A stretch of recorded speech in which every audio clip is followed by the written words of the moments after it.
തട്ടമിട്ട് dance കളിക്കരുത്, അത് മതത്തിന് അപമാനമാണ്, ഓണം മുസ്ലിങ്ങളുടേതല്ല, അത് ആഘോഷിച്ചാൽ നിന്റെ ഈമാൻ പോകുമെന്നൊക്കെ തൊണ്ട കീറി വിളിച്ചു പോയ സ്വയം പ്രഖ്യാപിത പണ്ഡിതന്മാരുടെ മുഖത്തടിച്ച മറുപടി നിങ്ങൾ കേട്ടിരുന്നു.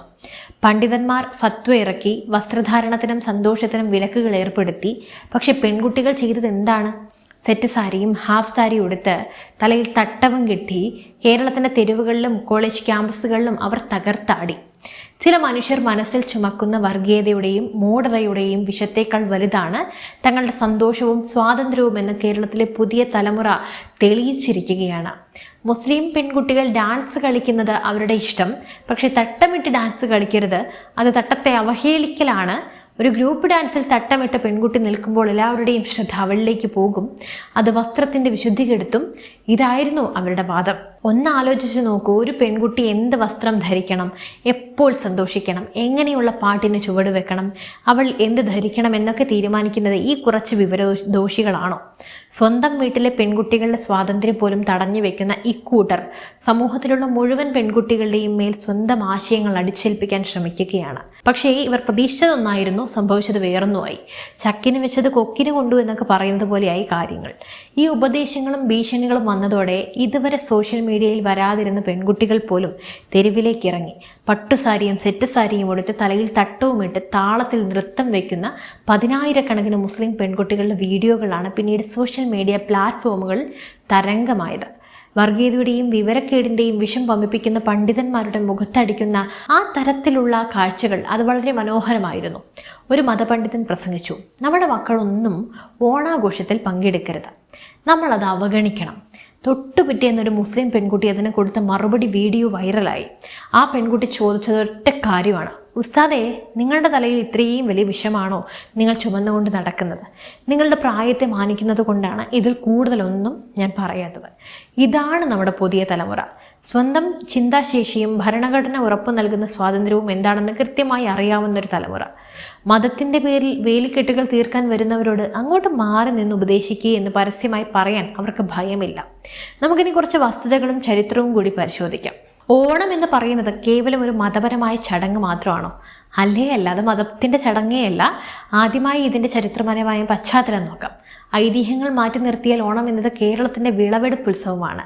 ചിങ്ങമാസത്തിൽ വിളവെടുപ്പ് പൂർത്തിയാകുമ്പോൾ വിശപ്പും ദാരിദ്ര്യവും മാറി സമൃദ്ധി എത്തുന്നതിനെ പ്രജകൾ ആഘോഷിച്ചതാണ് ഓണം. അതിൽ ജാതിയോ മതമോ ഉണ്ടായിരുന്നില്ല, മനുഷ്യൻ മാത്രമാണുള്ളത്. രണ്ടാമതായി ഇതിൻ്റെ സാംസ്കാരിക ഒരുമയാണ്. കേരളത്തിൻ്റെ സമ്പദ് വ്യവസ്ഥയിലും സാമൂഹിക ഘടനയിലും എല്ലാ വിഭാഗം ആളുകളും ഒന്നിച്ചധ്വാനിച്ചതിൻ്റെ ഫലമാണ് ഓണം. മാവേലി എന്ന സങ്കല്പം തന്നെ എല്ലാ മനുഷ്യരും സമന്മാരായിരുന്ന ഒരു കാലഘട്ടത്തെക്കുറിച്ചാണ്. മനുഷ്യരെല്ലാവരും ഒന്നുപോലെ. ഈ വരികളിൽ എവിടെയാണ് മതവും വർഗീയതയും പറയുന്നത്? മൂന്നാമതായി ഇതിൻ്റെ സാമ്പത്തിക വശമാണ്. ഓണക്കാലത്ത് കേരളത്തിൽ നടക്കുന്ന സാമ്പത്തിക ഇടപാടുകൾ പരിശോധിച്ചാൽ അറിയാം, ഇതൊരു ജനതയുടെ മൊത്തം ഉന്നമനമാണ്. വസ്ത്രവ്യാപാര മേഖലയിലെയും സപ്ലൈകോയിലെയും കണക്കുകൾ എടുത്തു നോക്കാം. കേവലം ഏതെങ്കിലും ഒരു വിഭാഗം മാത്രമല്ല ഇതിൻ്റെ ഗുണഭോക്താക്കൾ. കച്ചവടക്കാരിലും കൃഷിക്കാരിലും ഉപഭോക്താക്കളിലും എല്ലാം മതസ്ഥരുമുണ്ട്.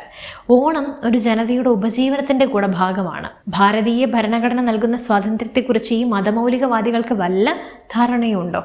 ഭരണഘടനയുടെ ആർട്ടിക്കിൾ 19, ആർട്ടിക്കിൾ 21 എന്നിവ ഓരോ പൗരനും ജീവിക്കാനുള്ള സ്വാതന്ത്ര്യവും വ്യക്തി സ്വാതന്ത്ര്യവും നൽകുന്നുണ്ട്.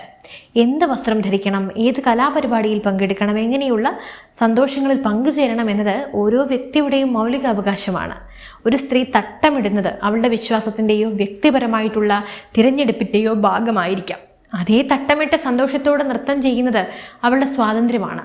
തട്ടമിട്ടാൽ ഡാൻസ് കളിക്കാൻ പാടില്ല, ഡാൻസ് കളിച്ചാൽ തട്ടമിടാൻ പാടില്ല എന്നൊക്കെ പറയുന്നത് ഏതെങ്കിലും പുരോഹിതൻ എന്താണ് അവകാശം? സ്ത്രീകളുടെ വസ്ത്രധാരണത്തെയും സ്വാതന്ത്ര്യത്തെയും നിയന്ത്രിക്കാൻ ശ്രമിക്കുന്ന ഈ മതസ്ഥിതിയാണ്, ഈ ഒരു മനസ്ഥിതിയാണ് യഥാർത്ഥത്തിൽ മാറ്റപ്പെടേണ്ടത്. ഒരു വശത്ത് സ്ത്രീ ശാക്തീകരണത്തെക്കുറിച്ച് സംസാരിക്കുമ്പോൾ മറുപുറത്ത് പെൺകുട്ടികളുടെ സന്തോഷങ്ങൾക്ക് മേൽ ഇത്തരക്കാർ തടസ്സങ്ങൾ സൃഷ്ടിക്കുകയാണ്. ഇനി നമുക്ക് ഇപ്പോഴത്തെ സാഹചര്യങ്ങളിലേക്കൊന്ന് വരാം. സ്കൂളുകളിലും കോളേജുകളിലും IT പാർക്കുകളിലും ഓഫീസുകളിലും നടന്ന ഓണാഘോഷങ്ങളുടെ വാർത്തകൾ നിങ്ങൾ കണ്ടിട്ടുണ്ടാകും. ടെക്നോ പാർക്കിലും ഇൻഫോ പാർക്കിലും നടന്ന ഓണാഘോഷങ്ങളിൽ അണിനിരുന്നവരെ നോക്കും. അവിടെ ഹിന്ദുവും മുസ്ലിമും ക്രിസ്ത്യാനിയും ഒന്നിച്ചാണ് അത്തപ്പൂക്കളം ഇട്ടത്, ഒന്നിച്ചാണ് സദ്യ ഉണ്ടത്, ഒന്നിച്ചാണ് വഞ്ചിപ്പാട്ടും തിരുവാതിരയും ഓണക്കളികളും കളിച്ചത്. വിദ്യാഭ്യാസ സ്ഥാപനങ്ങളിൽ പരീക്ഷ ടെൻഷനുകളും ജീവിത പ്രാരാബ്ദങ്ങളും മാറ്റിവെച്ച് കുട്ടികൾ ഒന്നിച്ചിരുന്ന് സന്തോഷിക്കുന്നത് കേരളത്തിൻ്റെ മതേതരത്വത്തിൻ്റെ തിളക്കമുള്ള തെളിവാണ്. കടക്കിണിയിൽ കിടക്കുന്ന മനുഷ്യരുണ്ട്, വായ്പ തിരിച്ചടവിന് പാടുപെടുന്നവരുണ്ട്, അന്നന്നത്തെ ആഹാരത്തിന് വക കണ്ടെത്താൻ കഷ്ടപ്പെടുന്നവരുണ്ട്. വർഷത്തിൽ ഒരിക്കൽ വരുന്ന ഇത്തരം ആഘോഷങ്ങളാണ് അവരുടെ ജീവിതത്തിലേക്ക് ചെറിയൊരു വെളിച്ചവും ആശ്വാസവും സന്തോഷവും നൽകുന്നത്. കാണം വിറ്റും ഓണം ഉണ്ണണമെന്ന് പഴമക്കാർ പറഞ്ഞത് കടം വാങ്ങി ആഘോഷിക്കാനല്ല, മറിച്ച് എല്ലാ വിഷമങ്ങളും മറന്ന് ഒരു ദിവസമെങ്കിലും സന്തോഷത്തോടെ സമൃദ്ധിയോടെ ജീവിക്കണമെന്ന സന്ദേശം നൽകാനാണ്. എങ്കിലും ആഘോഷങ്ങളുടെ പേരിൽ നടക്കുന്ന ചില അതിരുകടന്ന പ്രവൃത്തികളെ കാണാതിരിക്കാനും കഴിയില്ല. അതിൽ പുതിയ തലമുറ തിരുത്തേണ്ട ചില കാര്യങ്ങളൊക്കെ ഉണ്ട്. ഒന്നാമതായി ക്യാമ്പസുകളിലെ റേസിങ്ങും അപകടങ്ങളുമാണ്. ഓണാഘോഷങ്ങളുടെ പേരിൽ കോളേജുകളിൽ കാറും ബൈക്കും അപകടകരമായി ഓടിക്കുന്നതൊക്കെ പലപ്പോഴും ദുരന്തങ്ങളിൽ കലാശിക്കാറുണ്ട്. കഴിഞ്ഞ വർഷങ്ങളിൽ ആഘോഷങ്ങൾക്കിടയിൽ വാഹനാപകടങ്ങളിൽ പൊലിഞ്ഞുപോയ ഒരുപാട് ജീവനുകൾ നമ്മൾ കണ്ടതാണ്. രണ്ടാമതായി പറയാനുള്ളത്, മാവേലി വേഷം കെട്ടി റോഡിലിറങ്ങി ഗോഷ്ഠികൾ കാണിക്കുന്നതും സംസ്കാരത്തിന് നിരക്കാത്ത രീതിയിൽ പെരുമാറുന്നതും ഒഴിവാക്കണം. മൂന്നാമതായി അനാവശ്യ ലഹരി ഉപയോഗം. ആഘോഷങ്ങൾ എന്ന് പറയുന്നത് മദ്യത്തിലും ലഹരിയിലും മുങ്ങിപ്പോകാനുള്ളതല്ല. സമാധാനപരമായി പരസ്പര സ്നേഹത്തോടെ ഒത്തൊരുമയോടെ ആഘോഷിക്കേണ്ട ഒന്നാണ്. അകാലമരണങ്ങളും അപകടങ്ങളും ഇല്ലാത്ത സുരക്ഷിതമായ ആഘോഷങ്ങളാണ് നമുക്ക് വേണ്ടത്. എന്തെങ്കിലും ഈ വിഷയത്തിൽ നിങ്ങൾക്ക് എന്ത് തോന്നുന്നു?